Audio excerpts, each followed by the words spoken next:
വളരെ വിവാദപരമായ ഒരു വിഷയത്തെ സംബന്ധിച്ചാണ് ഞാൻ സംസാരിക്കുന്നത്. അത് കണ്ടൊരു മനപ്രയാസം വന്നതുകൊണ്ട് സംസാരിക്കാൻ പോയി കഴിഞ്ഞാൽ എനിക്കറിയാം കുറേ വളരെ ചില ആളുകൾ എനിക്കെതിരെ പറയുകയൊക്കെ ചെയ്യും.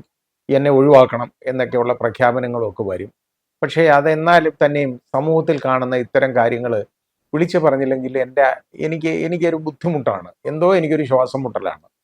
അതുകൊണ്ടാണ് ഞാൻ ഇതിനെക്കുറിച്ച് പറയുന്നത്. ഒരു 55 വയസ്സുകാരിയായ നബീസു എന്ന് പറയുന്ന ഒരു സ്ത്രീ, അവര് അവർക്ക് 4 പെൺമക്കളാണ് ഉള്ളത്. അവരുടെ ഭർത്താവ് മരിച്ചു പോയതാണ്. വളരെ കഷ്ടപ്പെട്ട് ഈ മക്കളെ കൂലിവേല ചെയ്താണ് ഈ മക്കളെ അവര് വളർത്തി പഠിപ്പിച്ച് വിവാഹം കഴിച്ചയച്ചത്. അന്നൊന്നും ഈ പണ്ഡിതന്മാരൊന്നും അവർക്ക് വേണ്ടിയൊന്നും വന്നിട്ടില്ല. അത് കഴിഞ്ഞ് ഈ മക്കൾക്ക് അവരോടുള്ള ആ സന്തോഷം കൊണ്ട് മക്കളും അവരുടെ കൊച്ചുമക്കളും ഒക്കെ കൂടെ ഇവരെ കുളു മണാലിയിലേക്ക് അവർ യാത്ര പോയപ്പോൾ ഇവരെ കൊണ്ടുപോയി. അപ്പോൾ അവരവിടെ ചെന്ന് വളരെ ആസ്വദിച്ച് ഐസൊക്കെ വാരി അവിടെ കളിച്ചു. നമുക്കിവിടെ ഐസ് വാരി കളിക്കാൻ കിട്ടത്തില്ല. ഐസ് വാരി അങ്ങോട്ടും ഇങ്ങോട്ടും എറിയൊക്കെ ഞാൻ പോയിട്ടുണ്ട് ആ സ്ഥലത്ത്. ഞാനും എൻ്റെ ഭാര്യയും പോയിട്ടുണ്ട്. ഞങ്ങളും ഇതുപോലെ ഐസ് വാരി കളിച്ചിട്ടുണ്ട്. ഒരു പ്രശ്നമുള്ളതല്ല. അപ്പോൾ അവരങ്ങനെ ചെയ്തു. അതിനെ സംബന്ധിച്ചിടത്തോളം ഒരു റീല് അത് വളരെ വൈറലായി. അത് വന്നു കഴിഞ്ഞപ്പോൾ ഒരുപാട് പേർക്ക് സഹിക്കുന്നില്ല. വലിയൊരു മതപണ്ഡിതൻ എന്ന് പറയപ്പെടുന്ന, എനിക്ക് അദ്ദേഹത്തിന് നേരിട്ട് പരിചയമൊന്നുമില്ല, ജനാബ് ഇബ്രാഹിം സക്കാഫി, അദ്ദേഹം ഒരു പ്രസ്താവന അങ്ങ് കേട്ടോ. നടത്തിയെന്ന് പറഞ്ഞു കഴിഞ്ഞാൽ വളരെ വികലമായ ഒരു പ്രസ്താവനയെന്നേ എനിക്ക് അതിനെക്കുറിച്ച് പറയാൻ പറ്റുള്ളൂ. കാരണം അതായത് ഭർത്താവ് മരിച്ച ഒരു വല്യമ്മ, ഈ 55 വയസ്സുകാരി വല്യമ്മയാണോ ഇല്ലയോ എന്ന് അദ്ദേഹം അങ്ങ് തീരുമാനിച്ചു. അദ്ദേഹത്തിന് എത്ര വയസ്സുണ്ടെന്ന് എനിക്ക് അറിഞ്ഞൂടാ, വല്യപ്പനാണോ എന്ന് എനിക്കറിയില്ല. എന്നാൽ ഈ പണ്ഡിതൻ എന്നൊക്കെ പറയുമ്പോൾ ഇവർക്ക് മിക്കവാറും ഒക്കെ പ്രായമുള്ള ആളെയാണ് ഞാൻ കണ്ടിട്ടുള്ളത്. എനിക്കറിയില്ല. ഏതായാലും വല്യമ്മ ഐസ് വാരി കളിക്കുക കേട്ടോ, ഐസിൽ പോയി കളിക്കുക, വിനോദയാത്ര പോയേക്കാണ്. ദിക്കറും സലാത്തും ഒക്കെ ചൊല്ലിയിരിക്കണമെന്ന്. ഈ വർത്തമാനമാണ് എനിക്ക് ഏറ്റവും വലിയ ബുദ്ധിമുട്ടുണ്ടായത്.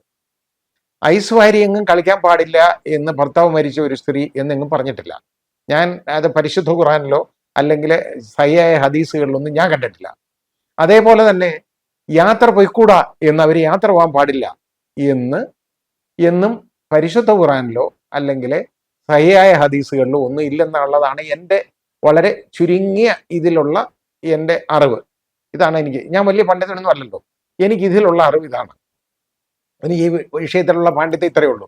പിന്നെ ഞാൻ മനസ്സിലാക്കിയേക്കുന്നത്, റസൂല് നമ്മുടെ അന്ത്യപ്രവാചകൻ പറഞ്ഞേക്കുന്ന അദ്ദേഹം യാത്രകളെ വളരെ പ്രൊമോട്ട് ചെയ്തിട്ടേ ഉള്ളൂ. യാത്രകളെ പ്രൊമോട്ട് ചെയ്യുക എന്ന് പറഞ്ഞു കഴിഞ്ഞാൽ എത്രയും കൂടുതൽ യാത്ര ചെയ്യണം. കാരണം യാത്ര ചെയ്യും തോറും ഒരുപാട് വിദ്യാഭ്യാസം കിട്ടും, നമുക്ക് ആ കാഴ്ചപ്പാട് കിട്ടും, നമ്മുടെ മനസ്സ് വളരും എന്നൊരു കാഴ്ചപ്പാടാണ് പ്രവാചക ശ്രേഷ്ഠനുണ്ടായിരുന്നത്. അപ്പൊ അതിലും വലിയ ആളായിരിക്കും ചിലപ്പോൾ ഇദ്ദേഹം. ഞാൻ മനസ്സിലാക്കിയിരിക്കുന്ന ഇതാണ്, അത് പ്രവാചകന്റെ കാഴ്ചപ്പാട് പോലും അതാണ്. അങ്ങനെ ഒരു സ്ത്രീ ഇങ്ങനെ പോയി കഴിഞ്ഞപ്പോൾ അതിനെ ഇത്രത്തോളം ഇപ്പൊ അവരുടെ വീട്ടിൽ നിന്ന് വെളിയിറങ്ങാൻ പാടില്ല, പറ്റുന്നില്ല. അവർക്ക് അത്രത്തോളം അങ്ങ് മാനസികമായിട്ടുള്ള ഒരുപാട് സ്ട്രെസ്സായി. വളരെ വല്ല കാര്യമുള്ളതാണ് ഇത് നമ്മൾ മനസ്സിലാക്കേണ്ടത്. പണ്ട് ഒരു വിഭാഗത്തിൽ ഒരു കാഴ്ചപ്പാടുണ്ടായിരുന്നു, ഭർത്താവ് മരിച്ചു കഴിഞ്ഞാൽ ഭാര്യ ചിതയിൽ ചാടി ആത്മഹത്യ ചെയ്യണം, അതായത് ചാടി മരിക്കണം എന്ന്. ആത്മഹത്യ അല്ലത്, ചിതയിൽ എന്ന് വെച്ചാൽ ഭർത്താവിന് പോകുമ്പോൾ ഭർത്താവിൻ്റെ കൂടെ പോവുക എന്നുള്ളതാണ്. ഭർത്താവിൻ്റെ ചിതയിൽ അങ്ങനെ ഒരുപാട് പേര് ചാടി ആത്മഹത്യ ചെയ്തിട്ടുണ്ട്. അത് കൂടാതെ ഒരുപാട് പേരെ തള്ളിയിട്ട് കൊന്നിട്ടുണ്ട്. ഈ വൃത്തികെട്ട ഈ ആചാരം ഉണ്ടല്ലോ, അത് മാറ്റിയത് നമ്മുടെ രാജാറാം മോഹൻ റായും മഹാത്മാഗാന്ധിയൊക്കെ കൂടെ ചേർന്നുകൊണ്ടാണ്. വളരെയേറെ പണിപ്പെട്ട് ബ്രിട്ടീഷുകാർ അത് നിയമം മൂലം നിരോധിച്ചു. അതോടുകൂടി ഇപ്പോൾ അങ്ങനെ ആരെങ്കിലും ചെയ്തു കഴിഞ്ഞാൽ അതിൽ കൊലപാതകമാവും. ആ രീതിയിലേക്ക് മാറി കാഴ്ചപ്പാട്. കാലം കഴിയുമ്പോൾ മാറണം. ഇതേപോലാണ് വേറെ ഒരു വലിയ ആചാരം ഉണ്ടായിരുന്നത്. ഒരു പ്രത്യേക സമൂഹത്തിൽ ഭർത്താവ് മരിച്ചു കഴിഞ്ഞാൽ തലമുണ്ടനം ചെയ്തിട്ട് അവർ വെള്ള വസ്ത്രം ധരിച്ച് വീട്ടിനകത്ത് തന്നെ ഇരിക്കണം. അവരെ വിവാഹമൊന്നും പിന്നെ അവർക്ക് പാടില്ല, പുനർവിവാഹമൊന്നും പാടില്ല. ഇത് മുസ്ലിങ്ങളുടെ ഇടയിലാണെങ്കിൽ അതിപ്പോ ആ ആചാരമാണോ ഈ പിന്തുടരേണ്ടത്? നമ്മൾ ഒരു വിധവ ആയി കഴിഞ്ഞാൽ ഇപ്പൊ തലമുണ്ടനം ഒഴിച്ചിട്ട് ബാക്കി വീട്ടിൽ അവിടെ ഒതുങ്ങിക്കൂടി ഇരുന്നോണം എപ്പോഴും ദിക്കറും സലാത്തും ചൊല്ലിക്കൊണ്ടിരിക്കണം എന്നുള്ള ഒരു കാഴ്ചപ്പാട് പാടുള്ളതാണ്. ഈ മഹാപണ്ഡിതൻ എന്ന് പറയുന്ന ആളത് ഒന്ന് ചിന്തിക്കണം, മനസ്സിലാക്കണം. ഇത് നമ്മളും പഴയ കാലത്തേക്ക്, ഒരുപാട് പഴയ ഇരുളടഞ്ഞ കാലങ്ങളിലേക്ക് തിരിഞ്ഞു പോകുന്ന ഒരു സിസ്റ്റം അല്ലേ ഇത്? എവിടെങ്കിലും പറഞ്ഞിട്ടുണ്ടോ ഈ സ്ത്രീ ഇങ്ങനെ തന്നെ ചെയ്യണമെന്ന്?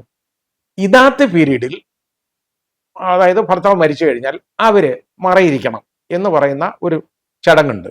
അതിന് പ്രത്യേക ഒരു കാര്യമുണ്ട്. അതുകൊണ്ടാണ് പ്രശ്നം. കാരണം അവർ ഗർഭിണി വല്ലതും ആണെന്നുണ്ടെങ്കിൽ, ഭർത്താവിൽ നിന്ന് ഗർഭം ധരിച്ചിട്ടുണ്ടെങ്കിൽ അത് പുറത്തറിയാം. അത് കാരണം അത് ആ രീതിയിൽ അത് മനസ്സിലാക്കാനാണ്, മറ്റാളുകളുമായിട്ട് അവർ ബന്ധപ്പെടാതിരിക്കാൻ വേണ്ടിയുള്ള ഒരു മുൻകരുതലാണത്. അതൊഴിച്ചാൽ അവർക്ക് യാത്ര ചെയ്യാൻ പാടില്ല എന്ന് പറഞ്ഞിട്ടില്ല. അവര് ദിക്റും സലാത്തും തന്നെ ചൊല്ലിക്കൊണ്ട് എപ്പോഴും ഇരിക്കണം എന്ന് പറഞ്ഞിട്ടില്ല. ഇവർക്ക് 55 വയസ്സേ ഉള്ള അവരുടെ മക്കളും കൊച്ചുമക്കളും, പെൺമക്കളും കൊച്ചുമക്കളുമാണ് അവരെ കൊണ്ടുപോയത്. അതിലെന്താ ഇത്ര കുഴപ്പം കാണാനുള്ളത്? ഇത് എത്ര പേരാണ് ഈ സമൂഹത്തിൽ, നമ്മളൊരു പ്ലൂറാലിറ്റിക് സൊസൈറ്റി നമ്മൾ കഴിയുമ്പോൾ ഈ മറ്റാളുകൾ ഈ സമൂഹത്തെക്കുറിച്ച് എന്ത് പറയും? അതൊന്ന് ചിന്തിക്കണ്ടേ? ബഹുമാനീയനായ ഉസ്താദ് അതെങ്കിലും ഒന്ന് മനസ്സിലാക്കിയെടുക്കണം. അതായത് മറ്റാളുകളുടെ ഇടയിലാണ് നമ്മൾ കഴിയുന്നത്. നമുക്ക് ഇവിടെ മുസ്ലിങ്ങൾ മാത്രമല്ല താമസിക്കുന്നത്. ഇവിടെ മുസ്ലിങ്ങൾ എന്ന് പറയുന്നൊരു മൈനോറിറ്റിയാണ്. ബാക്കിയുള്ള ആളുകൾ ഭൂരിപക്ഷം വേറെ ഉണ്ട്. അതിനിടയിൽ താമസിക്കുമ്പോൾ അവരൊന്നും ചെയ്യുന്ന കാര്യങ്ങൾ ചെയ്യണമെന്ന് ഞാൻ പറയുന്നില്ല.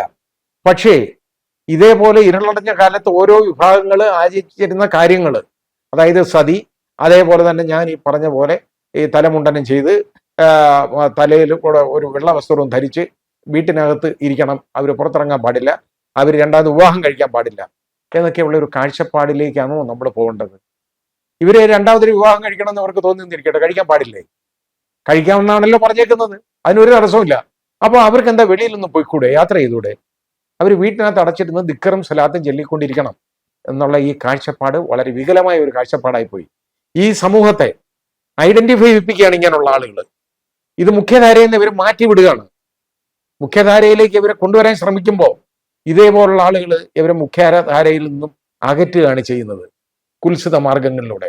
ഇത് ശരിയല്ല. ഉസ്താദ് ഒന്ന് മാറി ചിന്തിക്കണം. ഇതിനെക്കുറിച്ച് ഒരു പ്രത്യേക ഒരു വിശകലനം നടത്തിയിട്ട് അവർക്ക് ആ സ്ത്രീക്ക്, പാവപ്പെട്ട സ്ത്രീക്ക് അവർക്ക് പുറത്തിറങ്ങാനുള്ള ഒരു മാർഗം നിങ്ങൾ ഉണ്ടാക്കി കൊടുക്കണം.